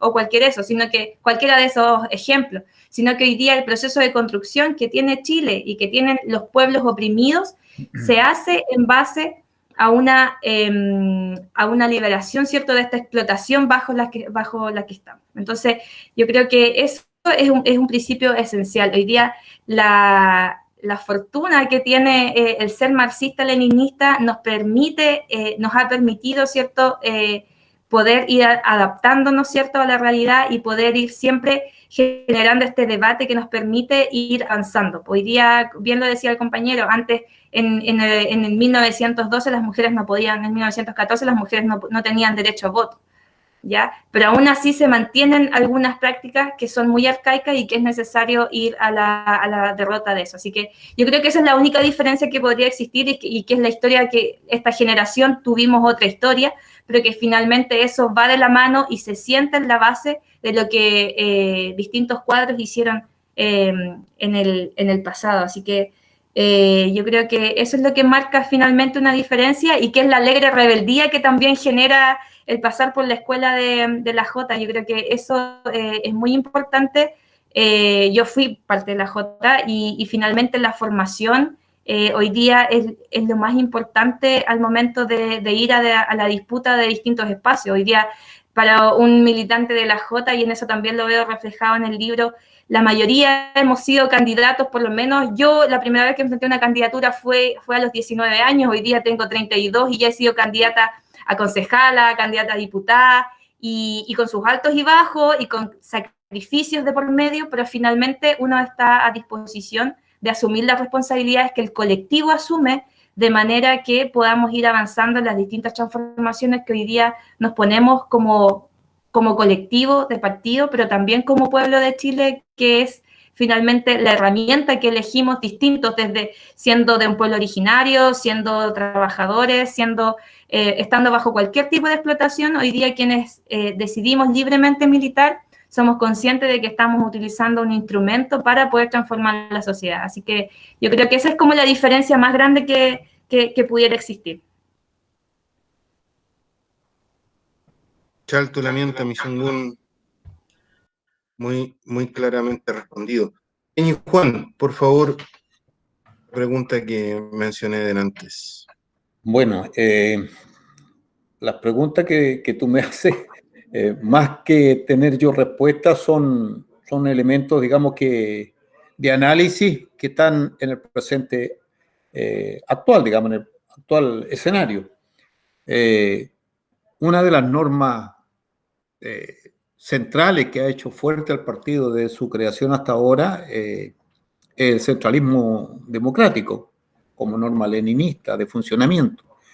Ahora, esto son las grandes preguntas, más que respuestas, que uno se va haciendo, digamos, desde el punto de vista de cómo vamos a enfrentar estos sueños, digamos, estos nuevos escenarios por los cuales se deben transitar sobre la base de la imposición del sistema a través de ley de partidos políticos, que va definiendo o normando algunos elementos de funcionamiento de los partidos y que puede ser contradictorio, digamos, con la unidad del partido respecto a su cohesión, digamos, y en particular con el centralismo democrático para la toma de decisiones políticas, elección de autoridad y todo eso, que fue una conversación que tuvimos con Vicente, pero que yo no soy la persona indicada para dar juicios determinantes, solamente pongo en cuestión las interrogantes que se producen respecto a este tema. El segundo elemento que habíamos conversado y que me lo coloca como pregunta Vicente es la visión de la economía, ¿ya? Si bien es cierto, hasta el tiempo de la Unidad Popular, nosotros como Unidad Popular y como partido estamos impulsando las tres áreas de la economía, la estatal, la mixta y la privada. ¿Cómo se da esto, digamos? ¿Cómo desarrollar esto en el contexto actual? ¿Ya? Y en su perspectiva hacia el futuro, digamos, cuál van a ser los planteamientos que nosotros como partido vamos a tener. Digo esto porque en el contexto del pueblo mapuche hemos tenido algunas contradicciones. Primero, por ejemplo, hasta el tiempo de la Unidad Popular, los partidos de la Unidad Popular, incluido nuestro partido, nos ubicaba a nosotros en el contexto de la clase campesina. El tema es que hoy el pueblo mapuche tiene variadas expresiones desde el punto de vista de su ubicación socioeconómica, digamos. ¿Ya? Tenemos una clase media mapuche bastante fuerte y emergente. Tenemos una ruralidad, un campesinado medio extraño desde el punto de vista, digamos, de su basamento económico, y que estamos en un proceso de reconversión económica tremendo, y que obviamente cuando se habla, por ejemplo, del reconocimiento constitucional, esto tiene que estar obligatoriamente también tomado en cuenta el elemento de la economía, digamos, para la población mapuche, para el pueblo mapuche en particular. Hay una contradicción en la economía comunitaria que prácticamente no se da, ¿ya? Pero sí hay nuevas formas de organización económica que han estado presentes antiguamente y que también desaparecieron, por ejemplo, las cooperativas, los comités productivos, pero ahora ya más en el siglo XXI, tal cual lo decía Tamara, ya estamos en el marco de la comercialización, de la venta de servicios, del uso de tecnología como basamento, digamos, del desarrollo económico. Así que para el futuro este proceso, yo creo que está siempre en el primer punto, o uno de los primeros puntos para debatir, digamos. Si bien es cierto, el pueblo mapuche no tiene como tal una propuesta económica respecto a su propio desarrollo, esto es tremendamente importante a la hora de sentarse a conversar con el Estado, una vez reconocido, que esa es la gran lucha, reconocido constitucionalmente, que nos abre un sinnúmero de elementos y que hay un plano de exigencia para buscar mayores niveles de desarrollo de nosotros. En este desafío, digamos, sin lugar a dudas, el partido, su dirigencia y sus militantes juegan un papel tremendamente importante para esclarecer los diversos posicionamientos que se deben tener a la hora de asumir responsabilidades de distinto tipo, tanto en alcaldía, ya sea alcalde o concejales o concejalas, diputados o diputadas, senadores y senadoras, gobernadores y gobernadoras, etc. Son dos temas tremendamente trascendentes que también desde el punto de vista de los sueños tienen que ser considerados. Eso, gracias. Mañum Peñi. Compañero Guillermo. Bueno, voy a tratar de responder brevemente las dos preguntas. En relación al proceso de descentralización o regionalización, bueno, este es un proyecto de ley que se comenzó a discutir en el gobierno de la nueva mayoría, y nosotros fuimos impulsores de este proyecto. Ahora no se logró aprobar a cabalidad, se han ido terminando ahora las leyes que faltan. Ya está acordado el tema de la elección de gobernadores, ¿no? Por votación universal, los gobernadores regionales. Ahora, esto no es una cuestión que haya nacido ahora. En la historia de nuestro partido, por ejemplo, Recabarren puso gran atención en los gobiernos comunales en el papel de la comuna. Y él incluso concibió un papel distinto para la comuna a que existía en esa época. Le entregaba un papel de ser un ente que se preocupaba de la sociedad, de la vida de las personas, y también incluso que podría tener algunas funciones desde el punto de vista productivo. Posteriormente, durante el gobierno de Salvador Allende, una de las cosas que interrumpió el golpe de Estado fue precisamente lo que ya se estaba estudiando, que era la regionalización del país.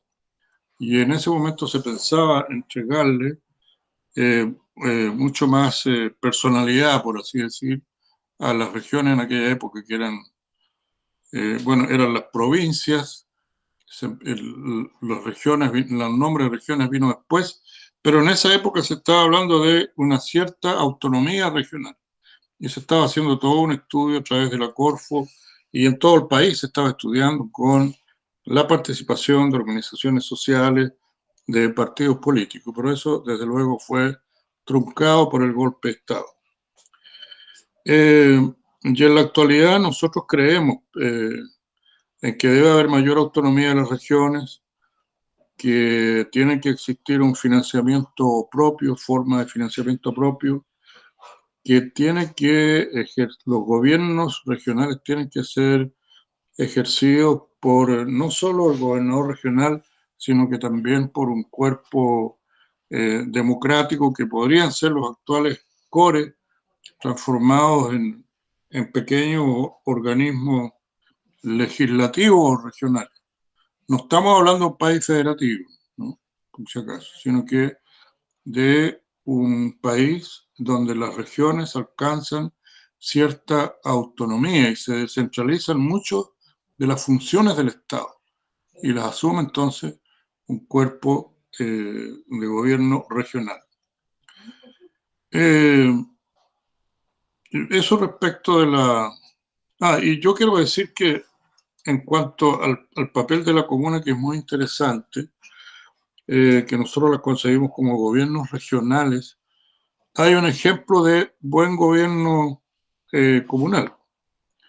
Y en este caso son las realizaciones que se han hecho en la comuna de Recoleta, ¿no? Con el alcalde Jadwe, que lo ha posicionado como una de las cartas presidenciales, ¿no? En la encuesta.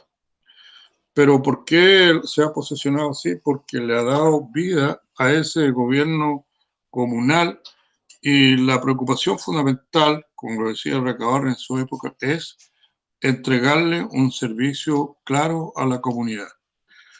Y que nosotros también pensamos que la debilidad mayor que tienen hoy día los gobiernos comunales es la falta de participación de la sociedad, de la ciudadanía, en todas las decisiones que tienen que ver con los gobiernos comunales.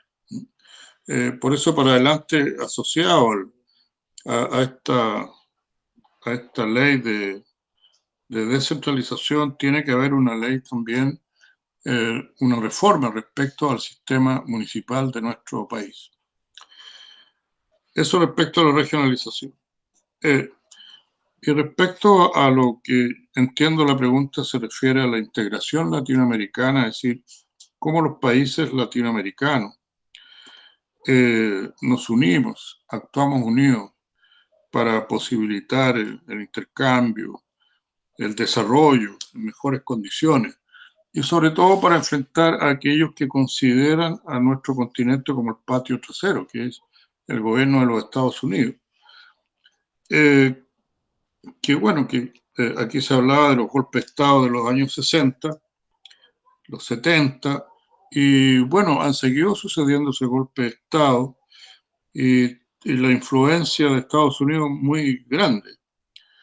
Ahora, esta influencia se ha roto en parte hoy día, porque como dijimos ya se está terminando el gobierno unipolar y aparece ya un mundo multipolar en que emergen otros centros políticos, económicos, como por ejemplo China, la Comunidad Europea, bueno, está el BRIC, está Rusia, la ex Unión Soviética y los países que todavía conforman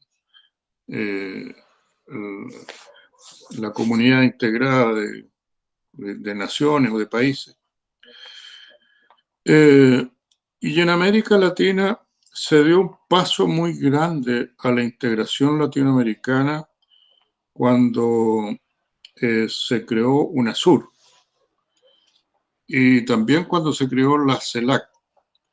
Acordemos que UNASUR lo conformaron, o sea, los impulsores de esa idea fueron Fidel Castro y el comandante Chávez, el presidente Chávez, cuando los dos estaban todavía vivos. Y UNASUR empezó a jugar un papel, incluso UNASUR logró transformarse en una cierta alternativa a la OEA, a la Organización de Estados Americanos, que es una organización formada por Estados Unidos para defender los intereses de Estados Unidos, no de los países latinoamericanos.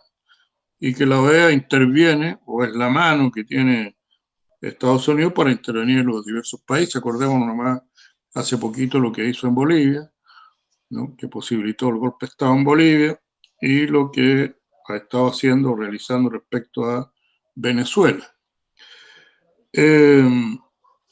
Y UNASUR incluso logró en algún momento establecer condiciones para evitar que surgiera la violencia en algunos países. Así estaba concebido. Pero además de un intercambio político, incluso se lograron hacer intercambios entre fuerzas militares de los países, de los distintos países. Bueno, está el Mercosur, que es un sector de los países latinoamericanos. Actualmente está también el ALBA, que es otro sector de países latinoamericanos. Ahora y la CELAC, que es muy importante en el intercambio entre América y Europa, fundamentalmente. Ahora, cuando asumieron gobiernos de derecha en nuestro continente, sobre todo en Argentina, en Ecuador, bueno, estaba el gobierno de Colombia, en Brasil, en Chile, la verdad es que esos gobiernos dejaron en la inercia a UNASUR, por ejemplo, y ya han dejado muy de lado a la CELAC. Y ha tratado de conformar otro organismo regional, una especie de alianza del Pacífico, que en gran medida también responde a intereses norteamericanos. Pero como sea, nosotros los comunistas somos partidarios de la integración de los distintos países latinoamericanos, incluso teniendo distintos signos. O sea, no importa, Piñera, por ejemplo, alcanzó a presidir, creo, la UNASUR. Entonces no tiene que ver con que los países tengan gobiernos de distintos signos. Tiene que ver con una necesidad de que los países latinoamericanos se integren para posibilitar su desarrollo, que es lo fundamental. Hasta ahora, la verdad es que los acuerdos son todavía muy precarios y espero que venga de nuevo un esfuerzo grande por restablecer estos procesos de integración latinoamericana que hacen mucha falta y que además puedan significar que este continente sea un continente de paz, ¿no?, de respeto mutuo entre todos los países, y que ojalá también puedan defenderse de todas estas políticas nefastas como son los bloqueos de algunos países por tener distintos signos ideológicos o políticos, pero que han causado tan daño a pueblos como los de Cuba y Venezuela. El último informe de la Comisionada de las Naciones Unidas respecto al daño que ha hecho el bloqueo de Estados Unidos a Venezuela, el leerlo, la verdad es que dan escalofrío. Es algo impresionante lo que ha hecho ese bloqueo. Entonces no puede ser. Entonces una manera yo creo, de emerger con fuerza propia América Latina y sobre todo América del Sur es que se dé una gran fortaleza en la integración de los distintos países, una necesidad vigente, latente, y que puede ser una salida también al estancamiento que tienen muchas economías latinoamericanas. Eso, estimado moderador. Bueno, agradecidos miles. Llevamos conversando 2 horas aproximadamente. Me gustaría, a modo de culminación, decir que esto sea un preámbulo para una presentación en terreno. Yo sé que debido a la dilatación de la coyuntura pandémica hay una cierta dificultad de lo presencial, pero por ahí hay que encontrar, digamos, la innovación, el delineamiento siempre responsable, obviamente, para que las y los compañeros, las y los agentes de cambio nos podamos reunir de manera presencial también. Así es que, bueno, yo como convocante les agradezco enormemente esta cátedra. Recuerdo conversando con el Peñi Juan que él ocupó en su momento la palabra estudio respecto al libro. Yo creo que efectivamente, en correlato, lo que hoy día hemos estado es ante una cátedra. Creo que todos los que estaban algo ansiosos por este evento encontrarán aquella condición. En el fondo, cuando se habla de gobernanza, se habla de un desafío de organicidad, no es participación desde una espontaneidad azarosa, sino desde un desarrollo conspicuo y concienzudo de una inteligencia colectiva, cosa que también tocó Tamara en tanto sujetos del colectivo. Y claro, siempre el agente del cambio o el agente de cambio es también interés de entrevista, como señalaba Álvaro, pero es meritorio y es valiente también realizar esas entrevistas. Así es que Víctor es también para él. Y bueno, el círculo vuelve al inicio.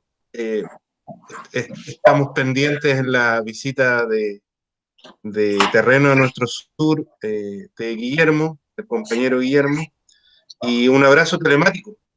Así es que un abrazo telemático a la distancia y yo creo que estamos todos muy contentos.